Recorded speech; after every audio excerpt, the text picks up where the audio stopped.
We visited a few gardens recently, and one thing that we've noticed is that many of the flower borders have really suffered. The flowers, the colours have looked really washed out, and not only that, but there isn't any nice lush green grass to set the borders off, because the grass looks something like ours. As you can see, nothing lush and green about that.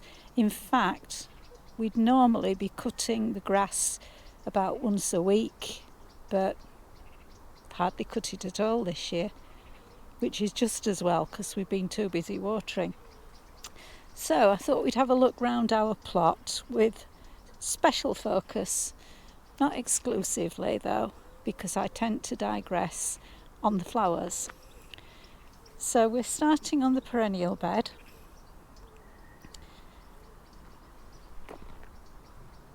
The white flowers are Achillea that I grew from seed last year. I don't think they should be white. I think they should be more of a yellowy colour. But the Achillea in particular has been really washed out this year.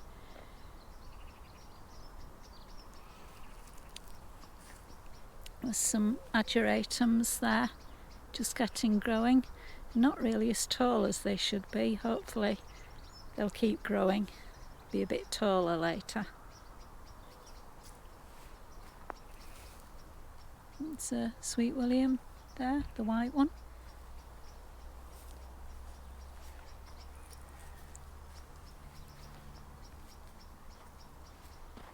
Then we have a phlox, a white phlox that we brought from the garden because we just had too many phlox in the garden.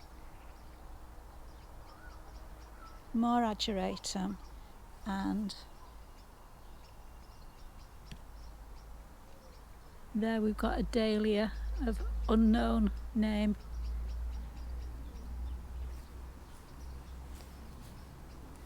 There's another dahlia there with dark leaves. I think that's from Bishop's Children.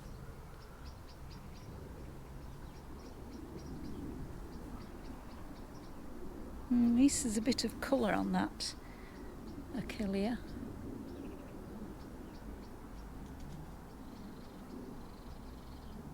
Poppy head gone to seed, that's a self-sown poppy. We have more washed out Achillea. Over the back, got a dahlia that I think is Franz Kafka.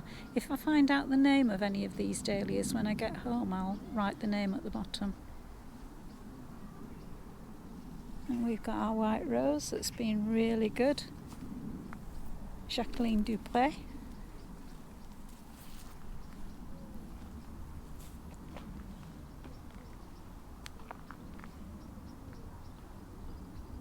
And then the red rose is Elm Zone. Quite a lot of it has faded now, but we'll get more flowers later. Let's go around the back.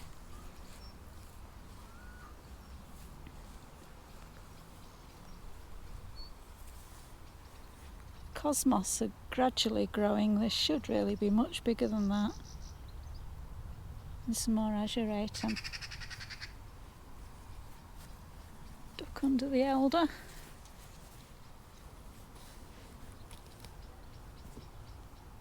There's a pink penstemon. And that's a new dahlia this year. Again, I'm not sure what it's called. I'll find out and add it to the bottom.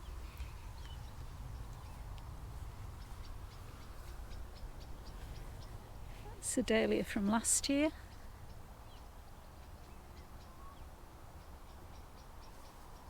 And I think that's Franz Kafka.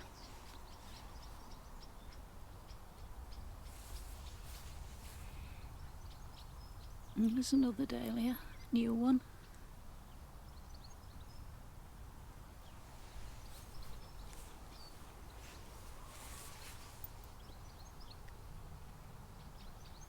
I think somehow there are two there that have been planted as one.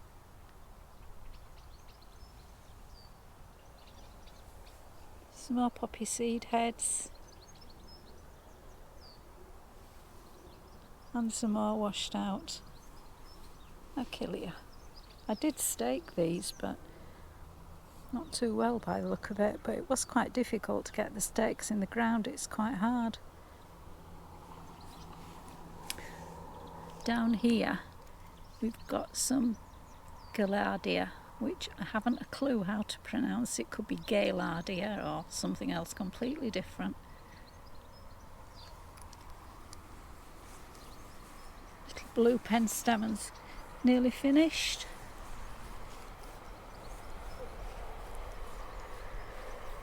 More cosmos and ageratum. We've actually got a bit of colour to that Achillea. So let's take a wider look.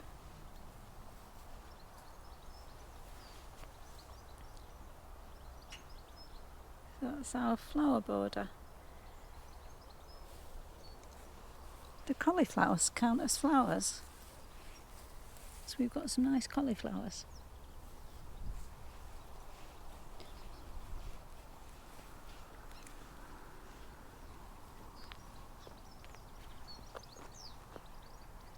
And let's move on. The cardoon still hasn't been ravaged by wind. And before long, all those heads will have purple petals and the bees will dive in. They absolutely love them.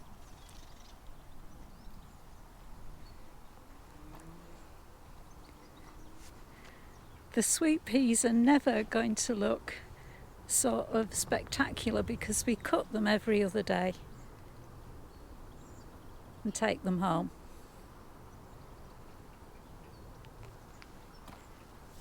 Squash in front and some more flowers. And there's a little bee enjoying one of them. Big bee, in fact.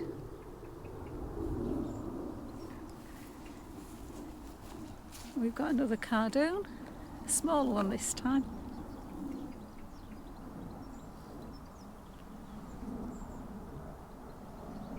So if we come round the back,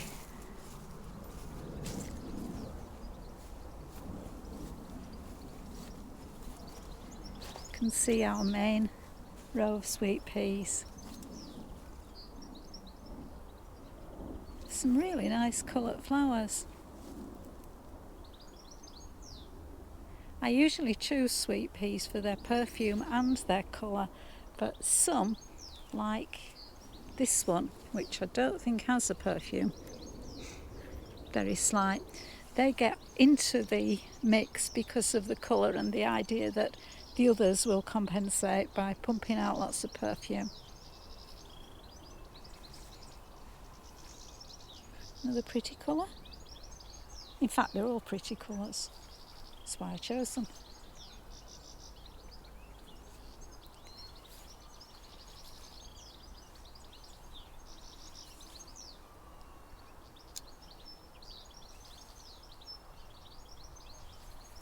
And some pale pink ones.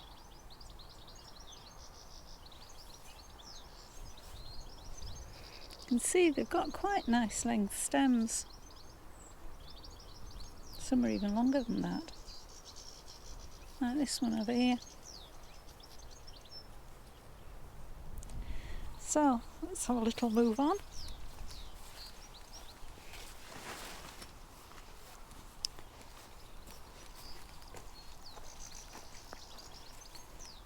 Do beans count as ornamentals? I think so, don't you? Got some pretty flowers on. I think they're Firestorm, and then we have a pink one which is Celebration.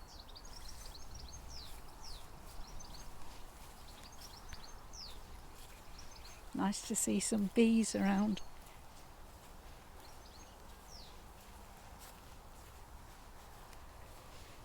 Here we've got some borage.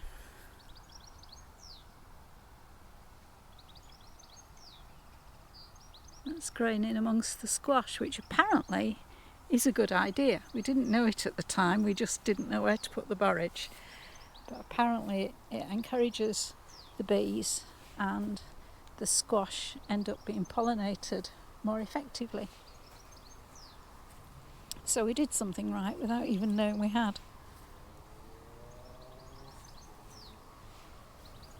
And over here we've got the best of our annuals, which have been sown at least twice, because the first lot didn't come up. Well, not all of them came up.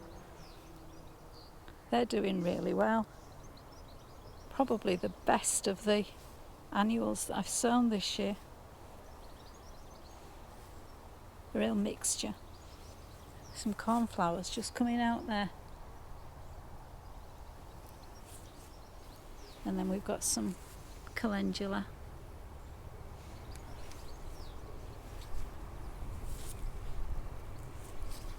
And behind them are what were left over from the sweet peas. Go around the other side. You can see what I mean about the length of the stems. That's a bit twisted, but it's a long stem.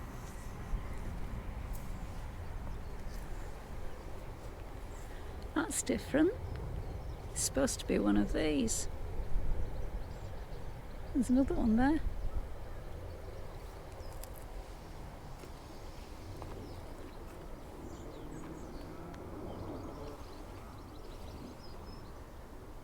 And look at the length of that stem.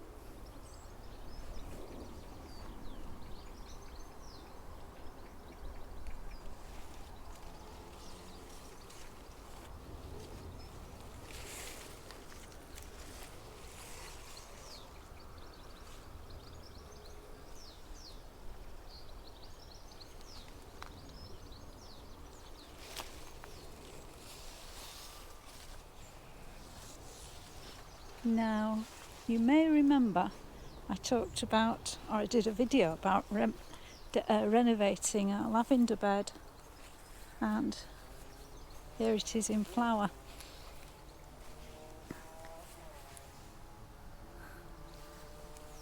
Don't know if you can see all the bees buzzing round, but it's loaded with bees, even though the flowers are going over really, really quickly.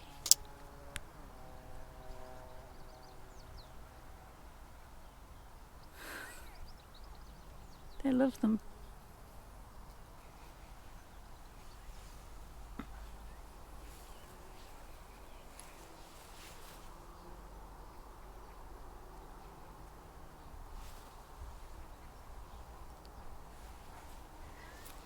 Let's go around to the other side now. This bed, our pear bed, you might remember was full of flowers, but now all the candy tuft and the aquilegia and various other things have gone to seed, and they'll just be left to drop their seeds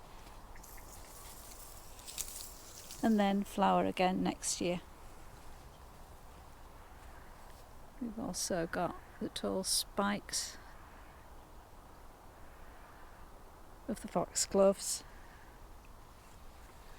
So, popping over to the other side now.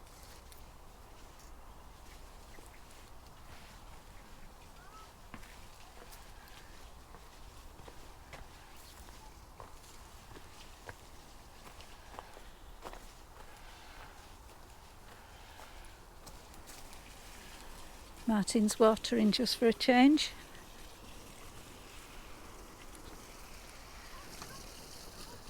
Which is why the carrots are uncovered. They'll have to be covered up soon so that the carrot fly don't get at them. And then with the other annuals, these are the dry flowered mix. I'm not sure what I make of the ones at the back. I'm not sure they'll be any good for drying for a potpourri. But hopefully when these statice come onto flower, they'll be more useful.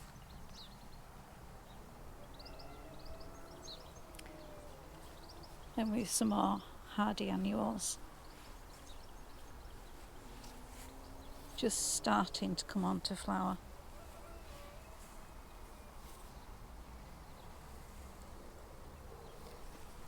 And this ragtag bed is where the hardy annuals were planted early on after having been left in the greenhouse over winter. Not something we wanted to do.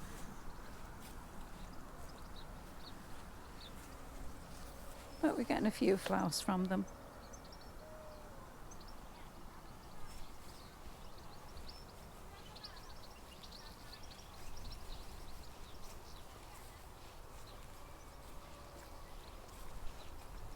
And around the other side,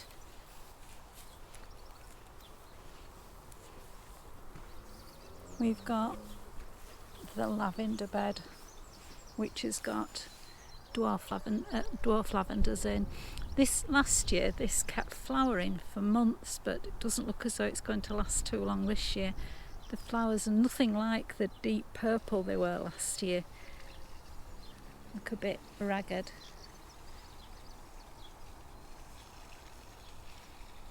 Surprisingly, there aren't any white butterflies on here.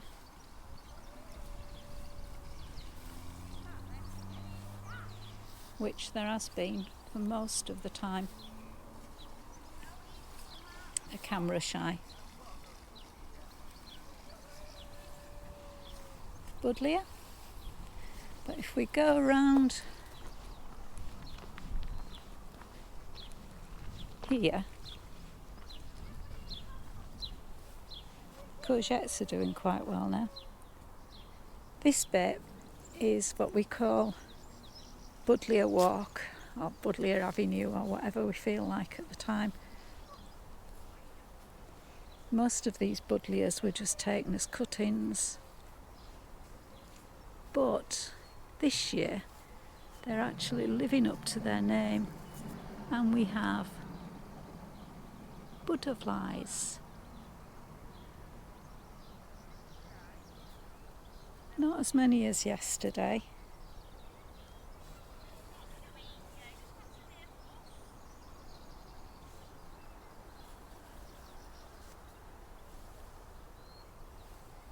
But at least more than we've had for the past 2 years. There's plenty of the white butterflies, but yesterday we had lots of peacocks and lots of commas. It's not quite as sunny today, so they're keeping a low profile, probably trying to warm up somewhere. Can't see any more.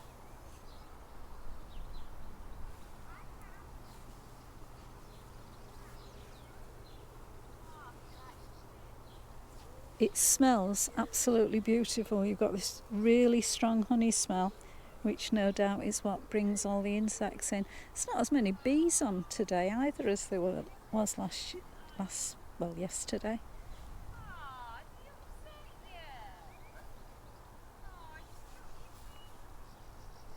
And there we are. I think that's where we'll leave it for today. Hope you enjoyed the tour. See you again later. Bye.